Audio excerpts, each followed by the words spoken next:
स्वागत है। आज हम जिस कहानी पर बात करने वाले हैं ना, वो दिखने में तो बच्चों की एक प्यारी सी कहानी लगती है, पीकू नाम के एक पांडा की। लेकिन सच कहूं तो इसके अंदर फिक्स्ड माइंडसेट यानी एक बंधी हुई मानसिकता से लेकर ग्रोथ माइंडसेट तक का जो मनोवैज्ञानिक सफर दिखाया गया है, वो हम सब के लिए एक मास्टर क्लास है। तो चलिए बिना किसी देरी के इस सफर को करीब से समझते हैं। मैं वैसे भी हार जाऊंगा। सोचिए, जब दोस्तों ने पीको को बस एक चढ़ने वाले खेल में शामिल होने के लिए बुलाया तो उसका यही जवाब था। ये वो पल है जो कहानी की असली समस्या को तुरंत हमारे सामने रख देता है। ये कोई शारीरिक कमजोरी नहीं है, बल्कि वो गहरा मनोवैज्ञानिक अवरोध है। वो हार का डर है जो किसी को भी कोशिश करने से पहले ही पूरी तरह से पंगु बना देता है। भाग 1, पांडा जिसने हार मान ली। आइए इसमें थोड़ा गहराई से गोता लगाते हैं। पीकू पूरी तरह से स्वस्थ था, आराम से बांस खा सकता था, खेल सकता था। रुकावट उसके शरीर में नहीं बल्कि उसके दिमाग में थी। अब उसके इन शुरुआती प्रतिक्रियाओं को ही देख लीजिए। पेड़ पर चढ़ना हो, उसका जवाब था मैं ये नहीं कर सकता। लट्ठे पर संतुलन बनाना हो, तुरंत कह दिया बहुत मुश्किल है यार। और खेल, वहां भी वही रटा रटाया जवाब, मैं वैसे भी हार जाऊंगा। वो बस किनारे बैठा रहता था, दोस्तों को खेलते हुए देखता था। अंदर से उसकी भी बड़ी इच्छा होती थी हिस्सा लेने की, लेकिन वो अपनी ही सीमित मानसिकता के पिंजरे में कैद था। बस एक कोशिश और फिर सीधे हार। भाग 2, एक अचानक आई बड़ी चुनौती। खैर, मनोविज्ञान भी कहता है कि किसी भी बड़े बदलाव के लिए अक्सर एक जबरदस्त बाहरी झटके की जरूरत होती है। ग्रोथ माइंडसेट तब तक विकसित नहीं होता जब तक इंसान को उसके कंफर्ट जोन से बाहर न खींचा जाए, और इस शांत जंगल में ठीक ऐसा ही होने वाला था। अचानक से पूरे जंगल का नजारा बदल जाता है। आसमान में एकदम से काले बादल छा जाते हैं, तेज हवाएं पेड़ों को झकझोरने लगती हैं, और फिर वो होता है जिसने सबको डरा दिया। एक छोटी सी चिड़िया के बच्चे का घोंसला डाल से खिसकने लगा। ये कोई रोजमर्रा की बात नहीं थी, ये एक ऐसा अचानक आया संकट था जिसे अब टाला नहीं जा सकता था। जरा उस पल के तनाव को महसूस कीजिए। जब आवाज आई हमें पेड़ पर चढ़ने के लिए किसी की जरूरत है, तो सबकी निगाहें सीधे पीकू पर टिक गईं। और पीकू, उसकी पहली स्वाभाविक प्रतिक्रिया वही पुरानी वाली थी। वो हकलाया, मैं नहीं कर सकता। ये वो सटीक क्षण है जहां एक पुरानी जिद्दी आदत एक बिल्कुल नई और भयानक परिस्थिति से सीधे टकरा रही थी। लेकिन फिर एक चमत्कार सा होता है, कहानी का सबसे बड़ा टर्निंग पॉइंट। पीकू उस डरी हुई बेबस छोटी चिड़िया को देखता है और अंदर ही अंदर कुछ बदल जाता है। वो खुद से कहता है, इस बार मैं हार नहीं मानूंगा। यकीन मानिए, ये सिर्फ एक लाइन नहीं है, ये उस बंधी हुई मानसिकता की जंजीरों को तोड़कर बाहर निकलने का पहला और सबसे जरूरी कदम है।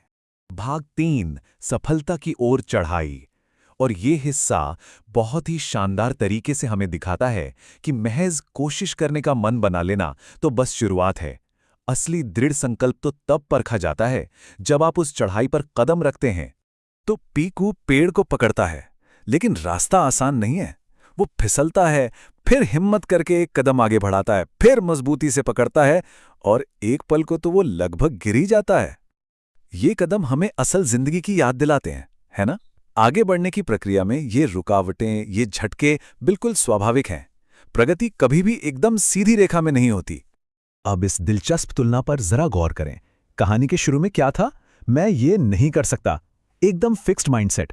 लेकिन अब जब वो पेड़ पर लगभग फिसल ही चुका था, तब वो पुरानी आवाज फिर गूंजी, पर इस बार उसने उसे रोक दिया। उसका नया विचार था, मैं फिर से कोशिश करूंगा। ये एक फिक्स्ड माइंडसेट से ग्रोथ माइंडसेट में पूरी तरह से पलट जाने का शायद सबसे बेहतरीन उदाहरण है। और बस इसी नई ऊर्जा के साथ पीकू डटा रहता है। धीरे धीरे, पूरी सावधानी से वो एक एक कदम ऊपर चढ़ता जाता है, और आखिरकार वो घोंसले तक पहुंच जाता है। वो बहुत ही आराम से उस घोंसले को वापस सही जगह पर टिका देता है। उसकी वो मेहनत, वो अटूट दृढ़ संकल्प, वो सब यहां आकर पूरी तरह से कामयाब हो जाता है। भाग 4, दृढ़ संकल्प की शक्ति। इसके बाद का नजारा तो बस देखने लायक है। वो छोटी चिड़िया खुशी से चहकती है, तुमने मुझे बचा लिया। सारा जंगल खुशी से झूम उठता है। और पीकू, वो अपने दोस्तों की तरफ देखकर पहली बार एक सच्चे गहरे गर्व के साथ मुस्कुराता है। ये सिर्फ एक जान बचाने की खुशी नहीं थी, ये खुद के अंदर बैठे उस डर को हराने की जीत थी।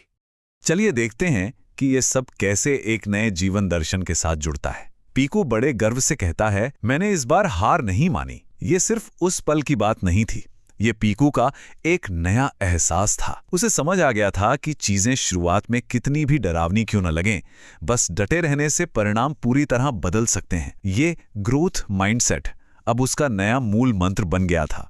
तो सबसे अहम बात क्या है? ये कहानी सिर्फ एक पांडा के पेड़ पर चढ़ने के बारे में बिल्कुल नहीं है। ये हमें दृढ़ संकल्प यानी परसिस्टेंस का असली मतलब समझाती है। सामने असफलता का डर खड़ा हो, चुनौतियां पहाड़ जैसी लगें, फिर भी बिना रोके बस एक एक कदम आगे बढ़ाते रहना ही सच्ची दृढ़ता है। और सच पूछिए तो यही वो इकलौती चीज है जो किसी भी बड़ी बाधा को पार करवा सकती है। इस पूरे विश्लेषण का सार यही है, कभी हार मत मानिए, मुश्किलों को खुशी खुशी स्वीकार कीजिए और ये हमेशा याद रखिए कि जब प्रयास निरंतर होते हैं तभी महान चीजें जन्म लेती हैं। इस घटना के बाद से पीकू ने इस सीख को अपनी हर आदत में शामिल कर लिया और फिर कभी पीछे मुड़कर नहीं देखा।